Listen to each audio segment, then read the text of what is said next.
Welcome back into Sports Talk ATL. I am Chase Earl with Alex Lord, and we are joined by Mark Zinno. We just talked about Kirk Cousins. You got some more information on Terry Fontenot. I think I know what this is going to be about. I think I know where we are going, but Mark, let it rip. Well, I mean, there was a tweet from Jim Nagy, the guy who runs the Senior Bowl, talking about that there were 31 teams represented, and 5 of them were all 32 teams represented, rather. 5 teams didn't show up with GMs.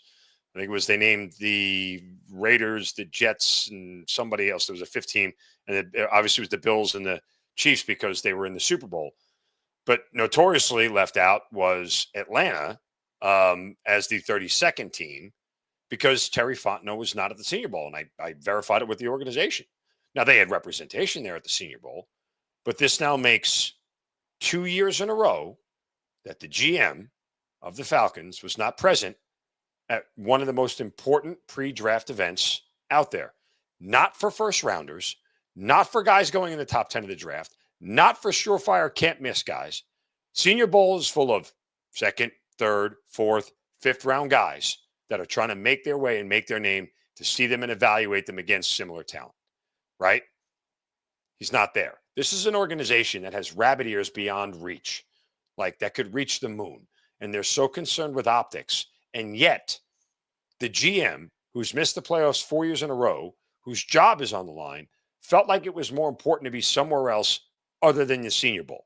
I was told he was doing exit interviews. Now, oh my God, look at the calendar.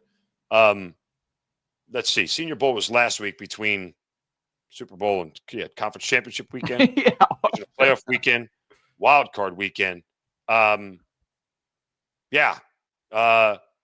3 weeks. I know the Falcons are a large organization, but there's only 53 if you include practice squad, 70 players. Like, what are you doing? How long does this process take? Couldn't we have some more collaboration for this process to get done faster? Again, I don't want to bang on Terry because I like the guy, okay? But plainly stated, the draft record is awful. The playoff record is non-existent. And in particular, last year we didn't show up to the Senior Bowl. The draft then produced 0. And don't tell me about Penix, okay? It produced 0. How do you not show up to the Senior Bowl? I don't want to hear. Bad look. I don't want to hear this, he's a good guy. They're all good guys, Mark. Raheem's a good guy. Terry's a good guy. Arthur Blank is a really good guy. I mean, these are all good people at heart. But you want a friend, get a dog. I mean, I want to win some football games. Let's get some jerks in here. I am sick of this, and I held my tongue a little bit on this. I did do something on it for the site. Check it out, sportstalkatl.com. And I was just hesitant to go all in because I was like, I don't know what was going on. Maybe he had a personal thing. Maybe it was this. Maybe it was that. Maybe he had a legitimate excuse. First of all, I didn't know he wasn't there last year. And for you to say that the Falcons organization told you that he was doing exit interviews, my head is about to explode. What do they not understand? It's like they're like, we're going to zag while everybody else is zigging. Well, it's like, maybe you should zig because we're a laughing stock and nothing is changing. You think that exit interviews are more important than maybe getting 1% more information on a guy that you could draft? Let me just correct it. I just went back a little.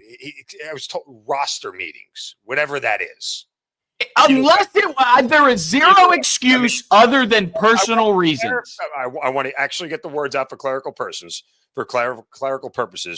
Roster meetings is what it said. So that is unacceptable. It's 6 of one, half dozen of another. Who are you meeting with on the roster that you didn't already meet with in the last 3 weeks? And look, you want to give them an alibi for last year because they were in the process of hiring a coach. Okay, so that's an excuse I can live with. All right, yeah. But again, he also wasn't there for the firing of the coach press conference either. Yeah. So so was he really even a part of the process? Probably not. Actually doing is the question that it begs. But to your point here, Alex, it's just none of this stuff makes you a better football team, and that's part of the problem. Well, it's the attention to detail. I mean, we say it all the time about quarterbacks. We said it about Tom Brady, Bill Belichick. What makes those guys great? I mean, every single advantage that they could take, they were making the most of it, right? And the Falcons, whether this makes an impact or not, I mean, yeah, there's a million hours of tape. They can do all these interviews separately, yada, yada, yada.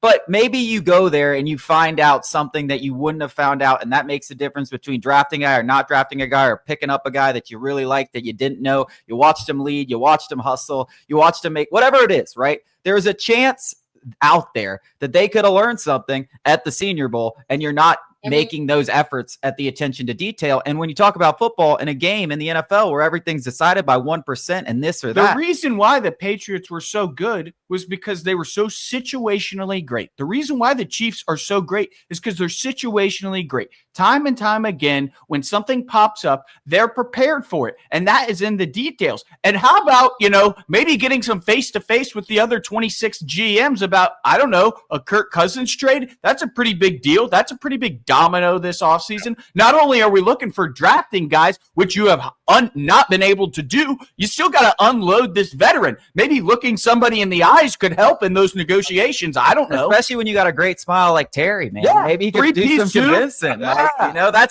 that's where I want you out there, being the sales guy. Hey, Kirk Cousins, he's healthy now, man. 1 year removed. Like, come on, you can sell anyone. You look what you did with Arthur Blank. You convinced them to keep you around after not making the postseason. I believe you can sell anything, Terry. I need to see you out there selling Kirk Cousins to everybody. Yeah, unfortunately, the GMs aren't buying Tic Tacs, so I don't know that the smile really matters. But to your point, yeah, I mean, and again, I can't. We've had this conversation. I just, in my head, like the idea, and this is what this organization fails to understand over and over and over again, which has got to be mind-numbingly frustrating for Falcons fans. You can't just run it back and do the same stuff again, right? The idea that you're not going to cut bait with Kirk Cousins and move on, okay? Whatever you have to do to get rid of it just says, I'm going to do the same thing I did over and over and over again and expect different results. At this point, it's a sunk cost. At this point, it's a bad investment. Get off of it. Show me some business acumen here and turn around and don't double down on a bad investment. Get them off the roster before the league year, before the roster bonus comes in. You're going to have to pay some of the, like, why would you put the $10 million towards the money you're going to have to pay somebody else to take him off your hands, as opposed to giving him a $10 million roster bonus? Like, if you can't get Kirk Cousins off the roster and you're Terry Fontenot, the rest of your offseason is literally screwed to nothing, right? Yeah. I mean, in theory, if you get Kirk Cousins off your roster, you know what you can do? Trade 2 firsts for Myles Garrett. Done. Boom. Easy. Yeah. And it's my God. Right? What a beautiful sight that would be. I mean, like, that's what effective GMs do. That's what effective managers do. And that's what successful organizations do. They're able to pivot and adjust when things don't go their way. Yeah, we're situationally maybe the worst organization in football. I mean, on the field, off the field, when a spur of the moment. The one instance I will give them credit for is Michael Penix. It would suck to be here without Michael Penix, thinking about trying to talk ourselves into Jackson Dart. I don't think I'd be here, Darnold. Mark. I think I would have taken the offseason off from Falcons talk. No, you wouldn't. If we didn't have Penix. You want to know why? Because there is one, you won't like it when I say this. There's a chance you might have made the playoffs with Kirk Cousins. There's a chance. Okay. That's number one. Yeah, look at the faces. It's fine. Number two, you would have continued with the plan that you had, which for Kirk Cousins to go through a whole offseason, get healthy, and play like he did for a 6 or 8 game span, like he did earlier this year, because you saw it and you have it. So you wouldn't be in bad position. I don't agree with that personally. And here's the other flaw, and this is the other flaw of this organization. You ready? They are foolish enough to believe that Michael Penix will be the panacea and he'll wipe away all the bad feelings and all the mistakes and everything else, and it's all going to get fixed. But let me explain something to you. As good as Michael Penix may be, okay, there's only one goal in this league, okay, and that's to win a damn Super Bowl. You know what? You know who's got a really good quarterback? The Bengals. They don't win a Super Bowl. You know who's got a really good quarterback? The Ravens. They don't win a Super Bowl. You know who's got a really good quarterback? The Lions. They haven't won a Super Bowl. There's a lot of teams with really good quarterbacks. The problem is, and this is why keeping Kirk Cousins on the roster is the issue, because even really good quarterbacks still need other good players around them to win a damn Super Bowl. And so If you're going to sit there with $40 million on your cap that does absolutely nothing to increase your chances to win a Super Bowl, you're a bad organization and you do things poorly. I don't know how to make it any more clear than that. And anybody who sits there and thinks that keeping Kirk Cousins on this roster next year is a good idea is a damn fool.